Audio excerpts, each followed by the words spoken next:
પરિણામ નંબર 3 પતી ગયો આપણો. હવે બીજી રીત લેતા. બીજી રીત 4x1 ઓછા 9x વત્તા 3 બરાબર 0. વિભાજક શોધી બીજના સ્વરૂપની ચર્ચા કરો. વિભાજક એટલે પહેલા શું શોધવું પડે? વિભાજક d બરાબર 2 વર્ગ ઓછા 4c. સૌપ્રથમ દ્વિઘાત સમીકરણને વાસ્તવિક સ્વરૂપમાં ગોઠવતા. આ વાસ્તવિક સ્વરૂપ કયું છે? ax1 વત્તા bx વત્તા c બરાબર 0. કાઉસ પાડી શું લખવાનું? વાસ્તવિક સ્વરૂપ.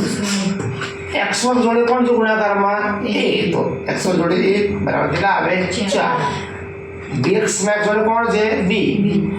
તો b બરાબર કેટલા આવે? ઋણ 9. c બરાબર 3. હવે વિવેચક શોધવો છે તો સૂત્ર કયું વાપરશું? વિવેચક d બરાબર 2 વર્ગ ઓછા 4c.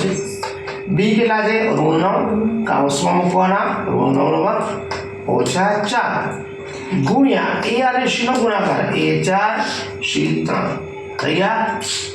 ઋણ સંખ્યાનો વર્ગ હંમેશા ધન આવે. 81 ઓછા 4 4 તરી 12 81 નીચે ઉતર્યા 12 ચોક 48 81 માંથી 48 બાદ કરો. આ બંને મોટું કોણ? 81. કઈ સંખ્યા છે? ધન. તો કેટલા આવશે? 33. ધન આવે એટલે શું લખાય? મોટા છે 0. તો કયું પરિણામ સાબિત થાય? મોટા છે 0 હોય તો પહેલા નંબર જો b વર્ગ ઓછા 4c મોટા છે 0 તો બંને ભિન્ન વાસ્તવિક બીજો. તો બે ભિન્ન વાસ્તવિક બીજો.